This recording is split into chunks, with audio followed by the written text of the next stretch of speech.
Sir 3 सवाल। PTI से संजीव चोपड़ा। या राहुल जी दिस साइड। या राहुल जी इधर हाँ, लेफ्ट कहाँ है? To your right. हाँ हेलो। राहुल जी, आज आपने नया खुलासा किया है कि कैसे वोट चोरी हो रही है। आपने पहले भी महादेवपुरा के बारे में बताया कि कैसे एडिशंस हो रही हैं, अब आपने बताया कैसे डिलीशंस हो रही हैं। लेकिन देखने में ये आ रहा है कि इलेक्शन कमीशन इस पे कोई एक्शन नहीं ले रहा और आगे चल के वो तैयारी कर रहे हैं पूरे देश में एसआईआर लाने की। तो आप इस मुहिम को आगे कहां तक ले जाएंगे और एसआईआर के बारे में क्या करने वाले हैं? देखिए, हम आपके सामने क्रिमिनलिटी रख रहे हैं। हमारा काम आपके सामने सच्चाई रखने का है और हम रख रहे हैं। हिंदुस्तान में दूसरे इंस्टीट्यूशंस भी हैं, सिर्फ इलेक्शन कमीशन नहीं है, लीगल सिस्टम है, उनको भी इन चीजों को देखना चाहिए। यहां पे हम चीफ इलेक्शन कमिश्नर के बारे में ब्लैक एंड व्हाइट कह रहे हैं। आपने कहा कि हमने एडिशन डिलीशन दिखाया। पहले प्रेजेंटेशन में मैंने एडिशन दिखाया था, अब हमने डिलीशन दिखाया है, मगर हमने एक और चीज जोड़ दी है। एडिशन और डिलीशन का सिस्टम, उसका स्ट्रक्चर, उसका तरीका। और हमने यह दिखाया है कि जो डिलीट कर रहा है, जो ऐड कर रहा है, महाराष्ट्र में, कर्नाटक में, यूपी में, वो एक ही आदमी है, एक ही फोर्स है। हमने आपको वो एड्रेसेस दिखाए। Same system is being used in Maharashtra, is being used in Karnataka, is being used in Uttar Pradesh, is being used in Haryana. Same people are doing it. से Siddharth ANI. Sir this side sir. हाँ sir on your left sir. हाँ on your left this side sir, on your left. Sir मेरा आपसे सवाल ये है कि जब आप कह रहे हैं कि ज्ञानेश कुमार जो चीफ इलेक्शन कमिश्नर है, उन्हें पता है ये कौन कर रहा है, हाँ। और ये पॉलिटिकल फायदा जरूर किसी को हो रहा है। आप कह रहे हैं कांग्रेस के बूथ के ऊपर ही हाँ। सारे वोट्स डिलीट किए जा रहे हैं, तो वो कौन लोग आपके हिसाब से हैं जिनको ये फायदा पहुंच रहा है, पहला। और दूसरा ये कि वो आपने एक हफ्ते का हाँ, समय दिया है, जब आपने एक हफ्ते का समय दिया है, तो क्या एक हफ्ते बाद आप इसको आगे कैसे इनिशिएट करेंगे? क्या आप लोग कोर्ट का रास्ता अपनाएंगे या और कोई हायर एजेंसी से इस बात की डिमांड करेंगे? क्योंकि ये ऑर्गेनाइज्ड तरीके से क्राइम दिखाई दे रहा है जो आप बता रहे हैं, अगर आपकी बात के ऊपर जाएं। देखिए, फ्रैंकली ये जो मैं यहां कर रहा हूं, ये मेरा काम नहीं है। मेरा काम डेमोक्रेटिक सिस्टम में पार्टिसिपेट करने का है। मेरा काम डेमोक्रेटिक सिस्टम की रक्षा करने का नहीं है। वो काम हिंदुस्तान के इंस्टीट्यूशंस का है। वो काम वो नहीं कर रहे हैं, इसलिए मैं कर रहा हूं।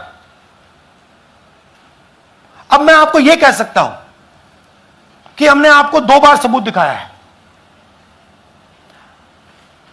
और जब हम ये प्रेजेंटेशंस खत्म करेंगे, इसमें लगेंगे 2-3 महीने, जब हम ये खत्म करेंगे, आपके माइंड में कोई डाउट नहीं होगा कि हिंदुस्तान में state after state, Lok Sabha after Lok Sabha चोरी हो रही है। तो मेरा काम सच्चाई दिखाने का है।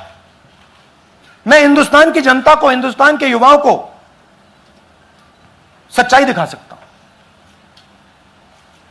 यह मेरा काम है। उनकी जो इंटरेस्ट है, क्योंकि ये जो कॉन्स्टिट्यूशन है, ये हिंदुस्तान की जनता का रखवाला है, प्रोटेक्टर है, और मैं इसकी प्रोटेक्शन कर रहा हूं। इसकी प्रोटेक्शन करने का काम हिंदुस्तान के इंस्टीट्यूशंस का है, हिंदुस्तान के ऑपोजिशन लीडर का नहीं है, मगर इंस्टीट्यूशंस नहीं करने हैं।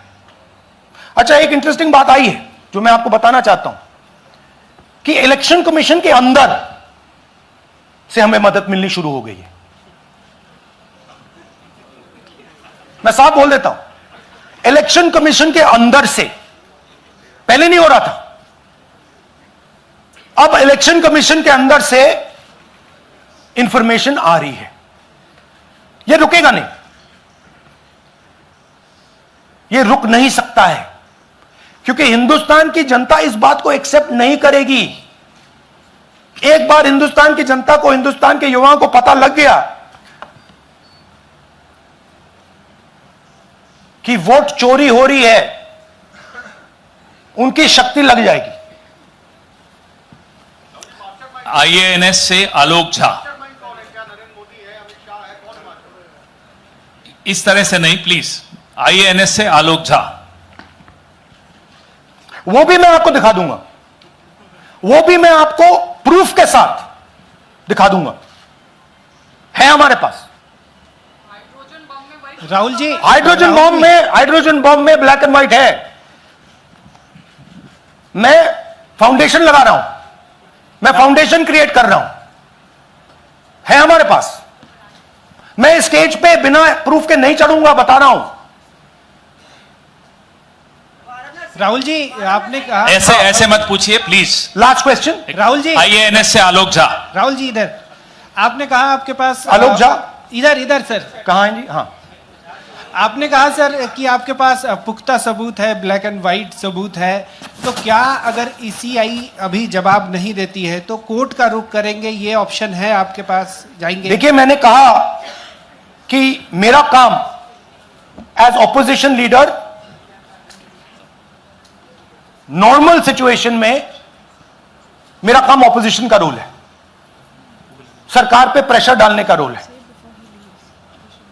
मेरा काम हिंदुस्तान के लोकतंत्र को बचाने का नहीं है। मैं वो काम कर रहा हूं, इस स्टेज पे मैं वो काम कर रहा हूं।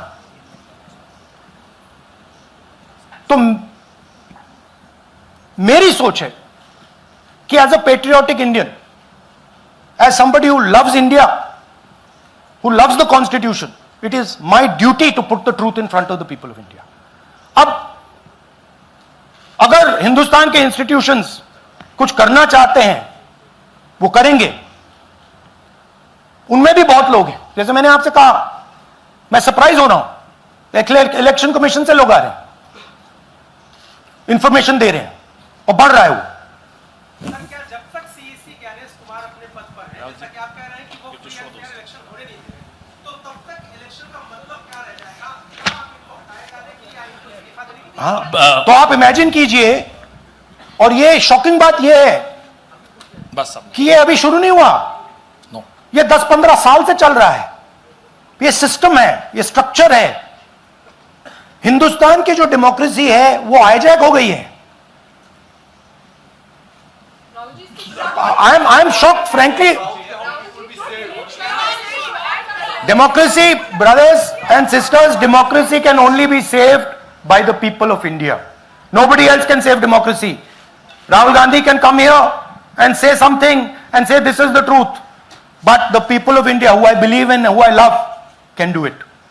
The day the people of India realize that आपका जो लोकतंत्र है, आपका जो संविधान है, वो आपसे चोरी हो गया है, उस दिन काम हो जाएगा। Thank you. अब आप लोग अपने स्थान पर खड़े हो जाइए राष्ट्रगान के लिए।